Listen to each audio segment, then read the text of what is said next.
En esta nueva versión de Reporte Inmobiliario TV, acá estamos con José Rosados y hoy tenemos un invitado muy especial, Herman Feigenbaum de Cushman & Wakefield. ¿Cómo estás, Herman? ¿Qué tal, Germán? Hola, José, ¿cómo ¿Qué andan? tal? ¿Cómo andás? Bien, la verdad que qué gusto juntarnos nuevamente, ¿no? Bueno, La pandemia hizo que algunas veces no nos juntemos y poder volver a hacerlo de nuevo está buenísimo. y conversar entre nosotros sobre el mercado y que nos vean y que nos escuchen, justamente así, francamente, a ver qué pasó, ¿no? ¿Qué pasa? ¿Cómo es este reacomodamiento? Así como nos estamos reacomodando Ujú. en esta nueva manera de hacer entrevistas.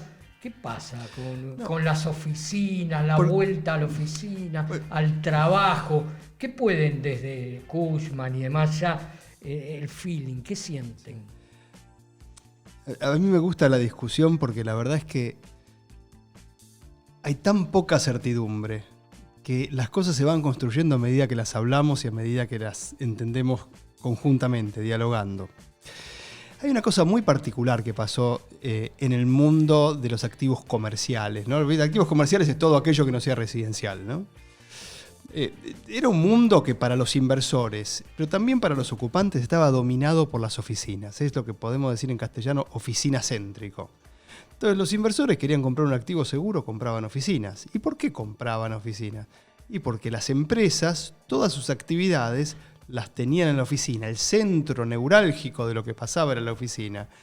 Todos los empleados se juntaban ahí todo el tiempo. Había una gran carga de actividades, de funciones puestas ahí. Entonces, la importancia para el ocupante, que quería pagar alquileres altos, quería tener muchos metros, se trasladaba también una importancia para el inversor que decía, bueno, ahí invierto porque hay alguien que me va a pagar una buena Siempre renta. va a tener actividad, eso va a tener Exactamente. demanda, va Y a si haber se va gente. uno, y si se va uno, va a venir otro. Si está bien ubicado, va a atraer a gente. Y eso se está desvaneciendo. La oficina deja de ser el centro del mercado de inmuebles comerciales. ¿Por qué? Bueno, porque la demanda cambia, o sea, la demanda de las empresas que ocupan ese espacio o esos espacios dicen, bueno, en verdad mis empleados no van todo el tiempo, mis empleados van una parte del tiempo, van una parte del día, hay otras actividades que suceden en otros lugares de otras maneras. A su vez entonces necesito un poco menos de metros y a su vez no necesariamente las tengo que tener en un lugar más central de la ciudad, quizá lo tengo que tener en un lugar más cercano a las zonas residenciales. Eh, y, y empiezan a invertir las empresas también en otros activos que son también importantes para su operación.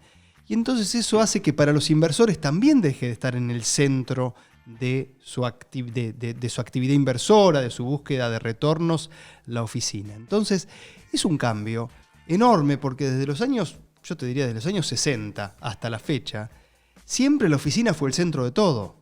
Y no me malentiendan, sigue teniendo un lugar. No digo que está desapareciendo ni nada. Digo, no es más lo único, no es Está más el cambiando, centro. Cambia. Y a su vez está cambiando. Está cambiando mucho internamente. Yo siempre digo que si uno mira una foto de los años 90 de cualquier oficina, de cualquier empresa, la compara con una foto del año 2015, parece Venus y Marte, parecen dos planetas diferentes, no tienen nada que ver una con otra. Una oficinas cerradas, despachos, recepcionistas, escritorios así, claro. Otro, Y alineados. vas al año 2015, son todos benches, espacios abiertos, salas de reunión, espacio colaborativo.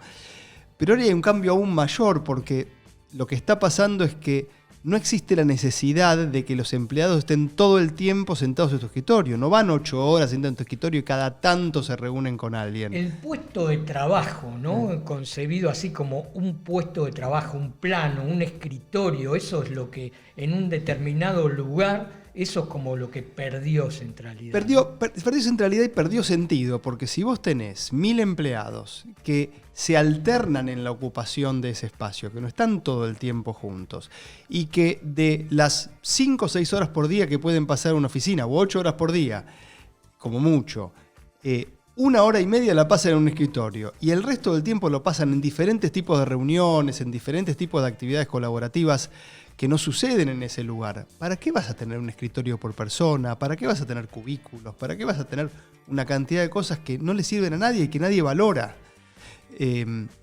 Entonces, cambian los espacios interiores, cambia la centralidad de la oficina para las empresas y para los inversores. Y la gran pregunta es, ¿qué van a hacer los desarrolladores? Porque yo me la pasé diciendo durante mucho tiempo que, así como les dije antes, de la oficina del 90 hasta el 2015, interiormente cambió mucho, los edificios de oficina cambiaron bastante poco.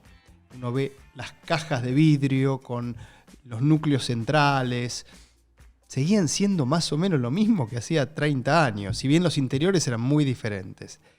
Y ahora hay un cambio aún mayor. El cambio es aún mayor en lo que tiene que dar un edificio de oficinas, en cómo hace para atraer a la gente, en la ubicación de ese edificio de oficina, en el tamaño de las plantas, en el tipo de clientes. Entonces, ¿van a poder ahora sí los desarrolladores reconocer este cambio y hacer algo que sea diferente? Qué desafío, ¿no? Todo este fenómeno y que vos relatás, o sea, lo que está generando aparentemente es justamente que haya espacios, haya metros cuadrados que tienen que ser reconfigurados, no van a estar demandados, no van a estar ocupados. Hay otras localizaciones en donde no hay espacios. Totalmente. Y que pueden llegar a ser demandadas esas localizaciones. Totalmente. O sea, abre obviamente todo un abanico, pero ya se puede palpar algo de eso, ya lo ves. ¿Ves alguna tendencia a esto de, si querés, como una deslocalización de la oficina, ¿no? Satélites, como satélites, como ubicaciones satélites. Yo no creo que funcionen las ubicaciones satélites, no con escala. Siempre puede haber algunas ubicaciones satélites. Siempre puede ser que haya la utilización de 2 o 3 lugares diferentes dentro de una ciudad. Pero no creo que sea algo muy relevante. Me parece que la oficina sigue siendo clave para lo que yo llamo construir ventaja competitiva de las empresas. Porque las empresas tienen los empleados para poder construir algo diferente que la competencia, que les dé una ventaja, puedan vender sus servicios más caros y puedan tener una rentabilidad mayor. O sea, los empleados son una función de producción de la rentabilidad de las empresas. Esa función de producción está muy basada en la creatividad, en hacer las cosas diferentes, en buscar una eficacia y una mirada que sea superadora a la de otros competidores del mercado. En mi experiencia y por lo que veo cuando viajo, eso es muy difícil de construir si la gente no se junta, no interactúa, no se mira cara a cara y resuelve las cosas de una manera diferente que lo haría en una charla por Zoom.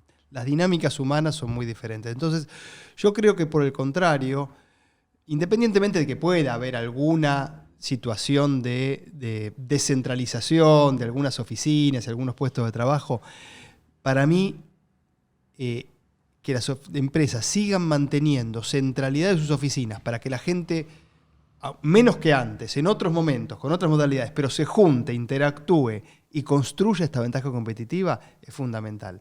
Sin eso, la oficina pierde su razón de ser. Herman, un poco contrapuesto a esto que contás, ¿no? Los últimos meses se vendieron varios edificios en block de oficinas. Uh-huh.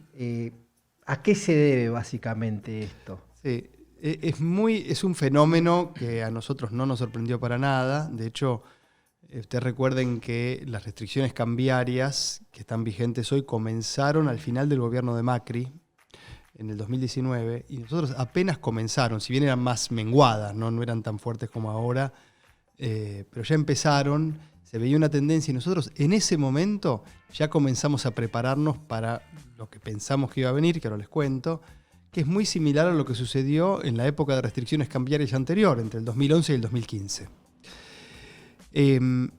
¿Qué sucede en estos momentos? Sucede que las restricciones que hay para que los pesos sean transformados en divisa extranjera y de alguna manera enviados al exterior, lo que comúnmente se llama como cepo, hacen que haya una acumulación de pesos dentro del mercado local. Muchos de esos pesos están en poder de las empresas, que no tienen un uso particular, porque las empresas En algunos casos tienen proyectos productivos, tienen proyectos de economía real a donde volcar esos pesos, pero en otra medida no tienen esos proyectos productivos o de economía real. Y entonces, normalmente lo que hacen las empresas es comprar activos financieros. Compran bonos. Si ustedes se fijan, por ejemplo, la variación del volumen de dinero invertido en fondos comunes de inversión, que es prácticamente todo de empresas, es enorme. Yo creo que en este cepo han crecido a una tasa del 25% anual por encima del PBI, el volumen en fondos comunes de inversión. Pero eso tiene un límite. ¿Por qué tiene un límite? Porque cuanto más pesos se vuelcan a los activos financieros, hay más oferta, y también, una demanda más restringida. Conspira contra el valor. Entonces empiezan a bajar las rentabilidades. Entonces estamos en una espiral en la cual hay cada vez más liquidez, la misma cantidad de instrumentos, bajan las rentabilidades y al bajar las rentabilidades empiezan a producir retornos negativos de esos pesos. O sea que es muy difícil protegerse contra la inflación en el día de hoy. Ante eso, los inmuebles son muy atractivos para por lo menos proveer un poco de diversificación. Nadie te puede asegurar con un inmueble que vas a tener una tasa de retorno superior a la inflación, pero hay ciertos indicadores históricos que muestran que te defendés bastante bien. Y hay una cosa que pasa siempre lo explico así. Si vos te compras un bono del gobierno de 100 pesos, ¿sí? A lo mejor te da 50 pesos por año. Si entonces vos te compras 100 pesos hoy, te da 50 pesos este año, 50 pesos el año que viene, 50 pesos el año que viene. Dentro de 3 años, terminaste de cobrar los 50 pesos de intereses y retirás el capital. Tenés 100 pesos. Esos 100 pesos dentro de 3 años valen muchísimo menos que los 100 pesos de hoy. Vos te comprás un inmueble, lo pagás 100 pesos, a lo mejor tenés 10 pesos de retorno este año. 10 el que viene es el que viene, pero cuando vas a retirar el capital, no tenés 100 pesos. Tenés 100 pesos más toda la inflación de ese periodo, o algo por el estilo, ¿sí? Entonces, eso es una característica de los inmuebles interesantísima, que es más vieja que la rueda, porque es algo de siempre, pero que en estos momentos, para diversificar las inversiones en pesos de las empresas, es fantástico. Una empresa que pone a lo mejor el 20%, el 25% de su liquidez en inmuebles. Y de esa manera compensa un poco la protección del peso o diversifica la protección de los pesos que tiene acá y no puede mover. De ese lado están los compradores, ¿no? O sea, con esa visión. ¿Y quién vende? ¿Por qué vende? ¿Por qué se desprende de ese activo? Es una muy buena pregunta porque la verdad es que hay pocos que se quieren desprender. Porque el que se desprende en pesos. ¿Y qué hace con esos pesos? Tiene el mismo problema que la empresa que estaba comprando. Los que se desprenden no son operaciones que se hacen a partir No son operaciones que se hacen en pesos, se transfieren una cantidad muy grande de pesos cada vez que se hace. El que compra transfiere pesos, el que vende recibe pesos. Mira, lo que hacen generalmente los que venden son los que tienen una aplicación de la economía real. ¿Qué quiero decir con esto? Puede ser un dueño de propiedades que esté construyendo una obra, y que entonces esos pesos lo utilice para construir, o que esté invirtiendo en su negocio y que tenga alguna inversión para hacer en su negocio. En fin, que tenga algún tipo de aplicación en la economía real, o que por algún momento o por algún otro motivo necesite la liquidez o necesite desprenderse del activo, etc. No hay una gran cantidad de vendedores, pero hay suficientes para la demanda. Esto, Herman, se hicieron operaciones de edificios grandes en Buenos Aires los últimos meses. Sí. ¿Y se está dando en residencial también o solo en inmuebles corporativos? No se está dando en residencial, se está dando en oficinas y en inmuebles logísticos. En oficinas es un poco limitado, o sea, es donde más se hizo es en oficinas, pero al mismo tiempo realmente solo se puede hacer en oficinas en activos muy premium, que uno tenga la confianza de que van a seguir ocupados durante mucho tiempo. En este momento, si no es... Ahí enganchás con la ley de alquileres, me parece, justo. Bueno, con un aspecto de la ley de alquileres que es la posibilidad del inquilino de cancelar en cualquier momento, es correcto. No, pero tiene más que ver con la demanda, que los contratos también se acaban y vos tenés que tener un activo que pienses que va a tener buena demanda a largo plazo si vas a comprar eso. Los depósitos uno puede estar, y los activos logísticos en general, uno puede estar con más confianza de que van a tener demanda a largo plazo, sobre todo si son de buena calidad y están bien ubicados en en términos de la red de distribución. Entonces empiezan a tomar un poco más de una mirada más cariñosa por parte de los inversores, los activos logísticos, que normalmente son como lo que se ve después de las oficinas, ¿no? Pues tradicionalmente se consideraban más riesgosos, pero en este mundo donde las oficinas dejaron de estar en el centro, pasan a tener un atractivo mayor. Y esta tendencia del depósito, la última milla, ¿no? Que Sí. un poco surgió con fuerza a partir de la pandemia. Esta nueva manera de distribución, ¿no? Lo ves, sigue con fuerza. Esto está generando justamente movimiento de superficies reducidas en barrios. ¿Qué oportunidades ves por ahí? ¿Ves oportunidad? Lo que está pasando en el mundo de los inmuebles, lo que se llama los inmuebles industriales, pero no quiero decir industrial, no quiero referirme a las grandes fábricas, porque no me estoy refiriendo a fábricas, sino normalmente a lugares de depósito, distribución o algunas pequeñas células de producción. Y ahora les voy a contar por qué. Pero lo que está pasando en ese mundo es interesantísimo, porque toda la innovación y todo el cambio y todas las cosas nuevas y la producción que no hay en otros segmentos está sucediendo ahí. Por empezar, mira, te digo, este año yo creo que se alquilaron ya un poco más de 100.000 metros cuadrados de depósito clase A. Los depósitos grandes, de mejor calidad, mejor ubicados, creo que ya vamos alrededor de 100.000 metros cuadrados en lo que va del año, del 1 de enero hasta la fecha. Y estamos, o sea, la vacancia, el lugar vacante está bajando muchísimo. Y eso, perdón, después pero eso con respecto a lo que era habitual. Creció mucho. Sí, eso subió mucho la demanda y se alquilan mucho más metros, sí, correcto. Es un número mucho más, no tengo acá el número de otros años, pero es una demanda muy importante. Ahora, el depósito clase A es un depósito de muy buena calidad, grande, con volumen, con muy buenas especificaciones técnicas, ubicado en alguna zona suburbana, con buena conexión de autopistas, ¿sí? Con buena conexión de distribución, más o menos cerca de la ciudad, pero no al ladito, ¿no? Triángulo San Eduardo es un típico caso de una zona que sirve para esto. Luego tenemos otro tipo de depósito, de centros logísticos más pequeños que están en el primer círculo, en el primer radio alrededor de la ciudad. Nosotros sacamos un reporte hace poco de los radios logísticos, que son depósitos más chicos y más cercanos a los lugares de distribución. Después están, dentro de la ciudad de Buenos Aires, una cantidad de pequeños depósitos de desconsolidación de entre 2.000 y 4.000 metros cuadrados, que a lo mejor es un lote de doble frente por 40 metros de fondo, 50 metros de fondo, donde llegan los camiones de el depósito clase A, van ahí, desconsolidan, desarman, separan los paquetes y alguna camioneta se los lleva para distribuir. Y después está otro fenómeno muy interesante, que es lo que nosotros llamamos a veces parques productivos o parques multicliente, que son normalmente viejas fábricas que alguien las compra y las divide en espacios entre 500 y 2.000 metros. Y se las alquila a pymes, a pequeños lugares de distribución, a veces a empresas grandes que necesitan un lugar pequeño, ¿no? Una empresa Mercado Libre, pero digo por decir un nombre, porque no tiene por qué ser Mercado Libre. Que necesita 3.000 metros en ese lugar y desde ahí distribuye. Y son a lo mejor edificios clase B que no tienen grandes estándares, pero que por su ubicación, porque ofrecen superficies limitadas, son muy, muy deseados. Y el último cambio, que debería haberlo dicho al principio, es en los depósitos clase A, porque es muy distinto un depósito para distribuir, digamos, para almacenar pallets, ¿no?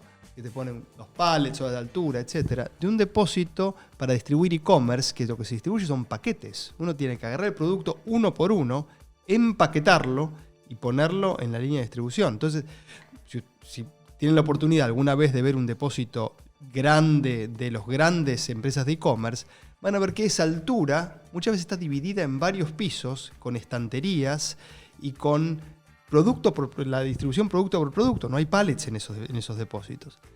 Entonces, esto es un nivel de innovación fenomenal, con algunos picos muy interesantes. Por ejemplo, yo les hablé de estos parques productivos o parques multiclientes, ¿no? Que son normalmente viejas fábricas, el Parque Ader, Suárez, son algunos de los nombres de estos parques.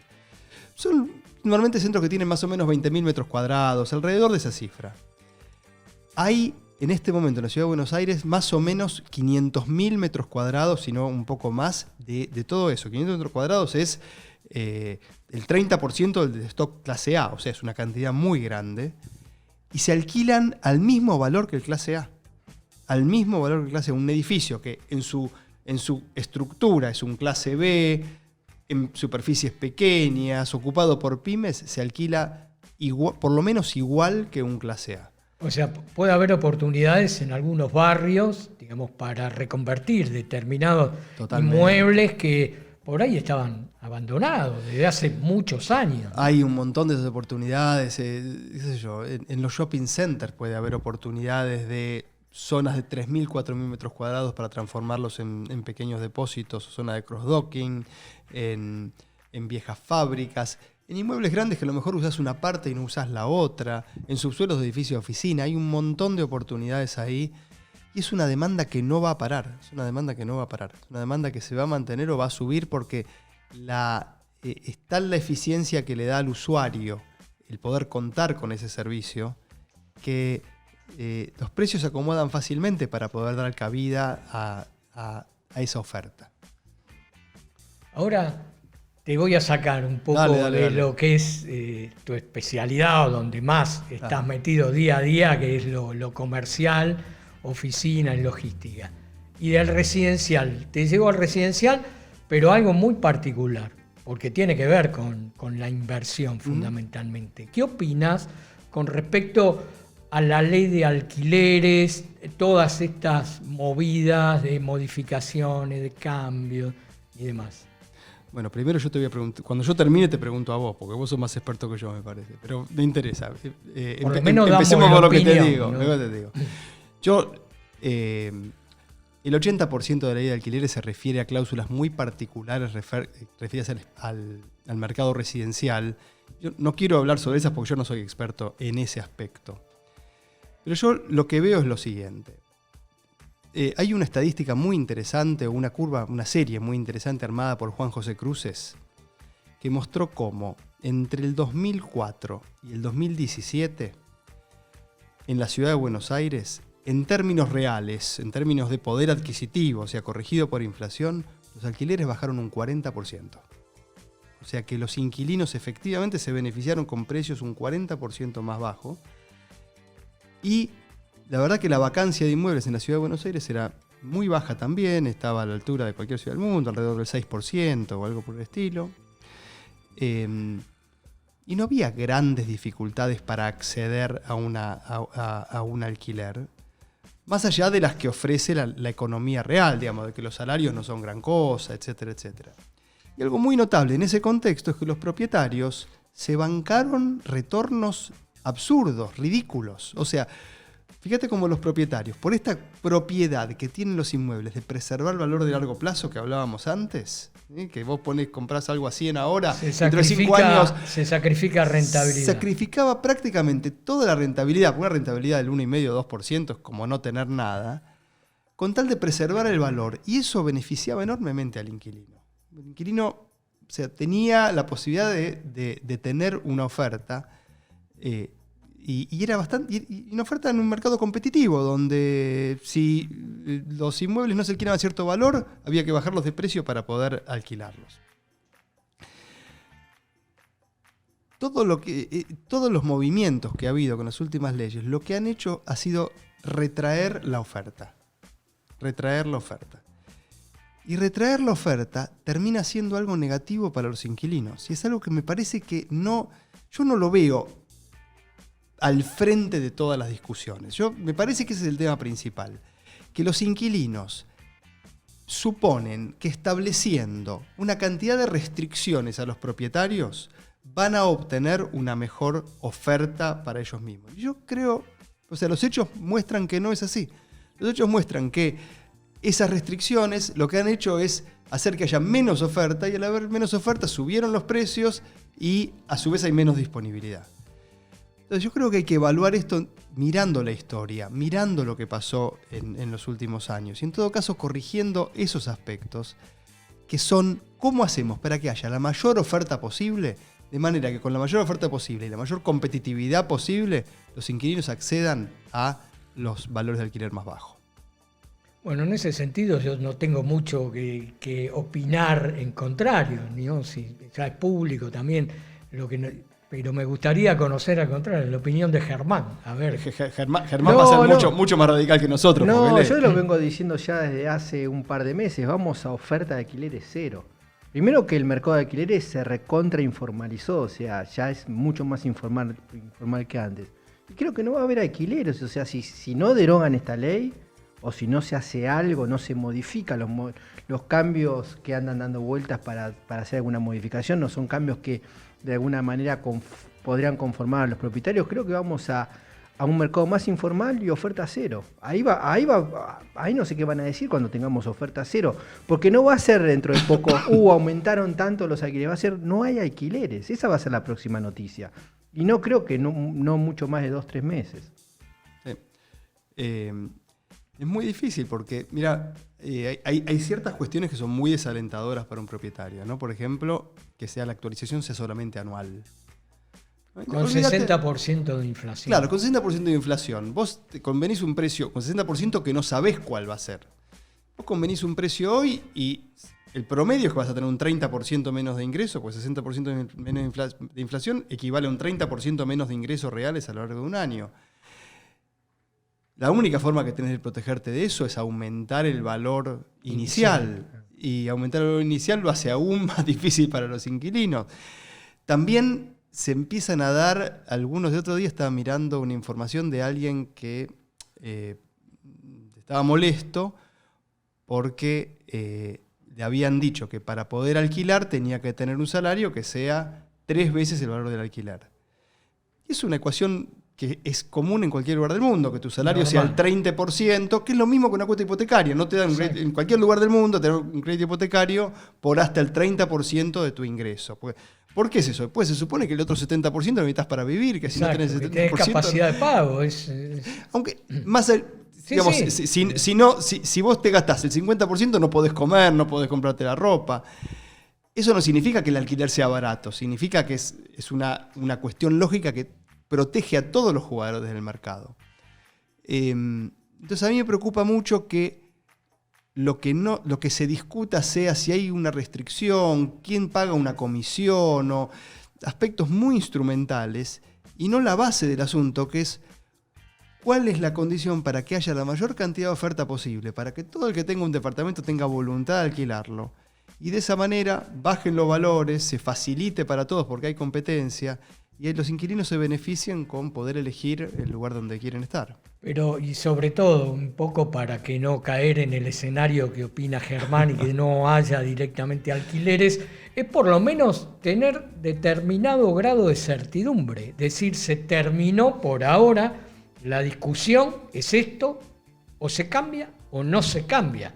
Pero saber, por lo menos. Y después se tomarán decisiones, pero a partir de determinada certidumbre. Todo este ruido, debates, tiempos, que ya lleva desde fines del año pasado, creo que justamente también lo complicó. Promesas que no se cumplen, porque se prometió que se iba a solucionar el tema y pasan los meses y no cumple. Solucionarlo tampoco se puede solucionar de la noche a la mañana ni en el corto plazo, tiene que ver con cuestiones estructurales, de inversión. Y suponete que digan, bueno, la ley anterior, que no era perfecta, que tenía una cantidad de dificultades, volvemos a ella, o sea, derogamos volvemos a la otra. Bajo la ley anterior había oferta, había precios que proveían una rentabilidad muy baja a los propietarios, pero aunque hagan eso, va a tardar mucho tiempo en recuperarse la confianza de que esa ley va a permanecer en el tiempo, porque Lipovetsky te podría decir, la certidumbre la di al cambiar la ley, pero la verdad es que la ley que se instauró hace 2 años y medio más o menos. Antes, menos.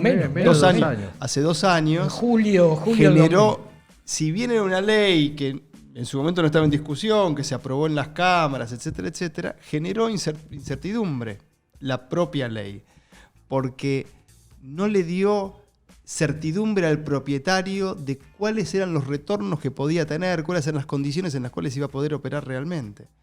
Y eso hizo que la oferta se vaya. Que se vaya la oferta es algo muy, muy malo para todos, sobre todo muy malo para los inquilinos. Y a mí, te repito, lo que más me preocupa del debate es ver a los inquilinos desconociendo este hecho. Porque yo creo que los inquilinos deberían ser los primeros interesados en que haya mucha oferta. Porque los beneficia a ellos.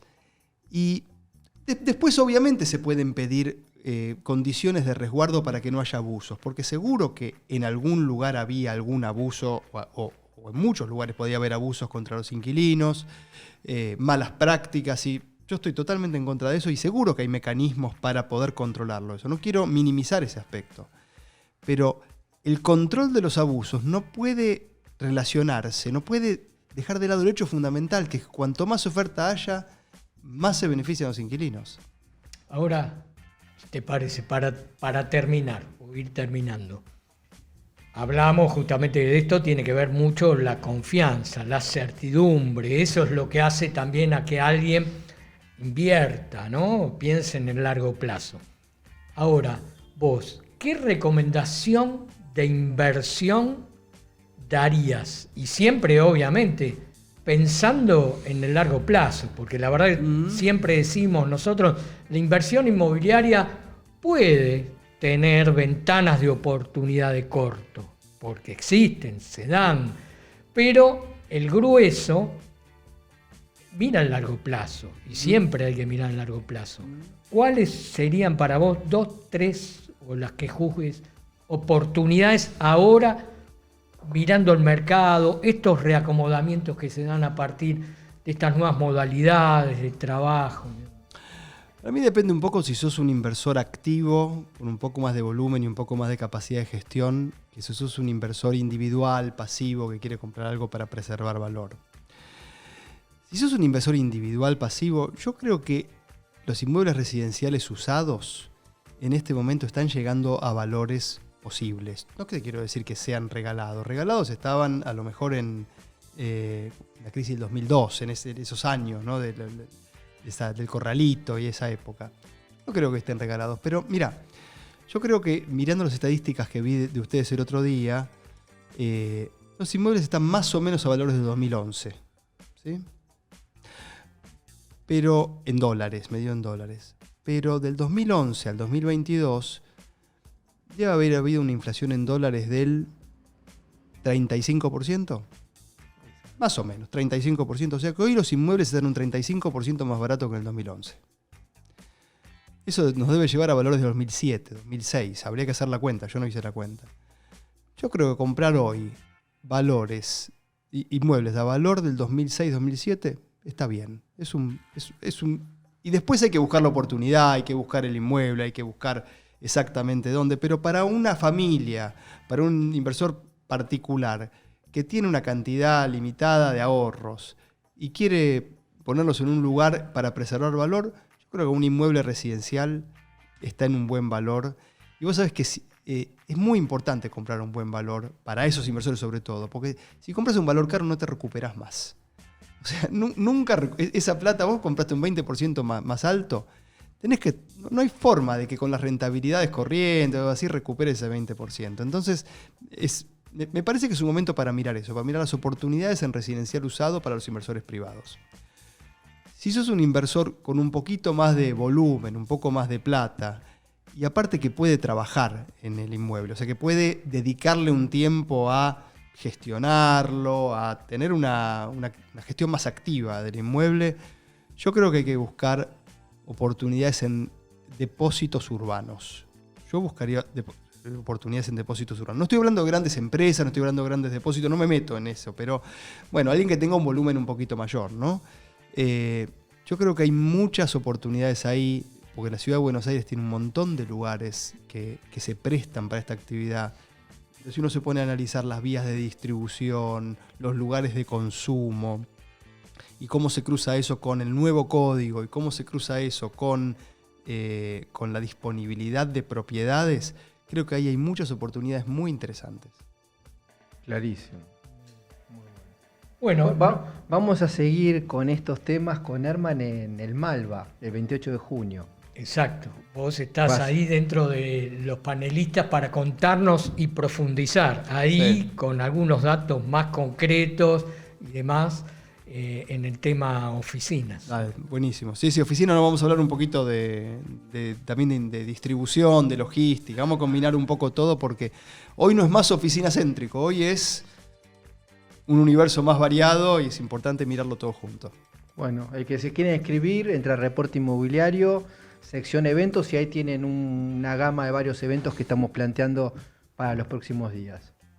Bueno, muchas gracias. No, gracias, muchachos. Hernán, por acompañarnos ahora y en el Malva al 28. Qué bueno poder volver a juntarnos en persona y compartir estas charlas porque son Sí, necesitábamos fenomenales. volver con los eventos, Sí, la sí. verdad que la gente lo está Sí, pidiendo. Sí, son fenomenales. Gracias, La Hernán. verdad que tengo unas ganas bárbaras de ir.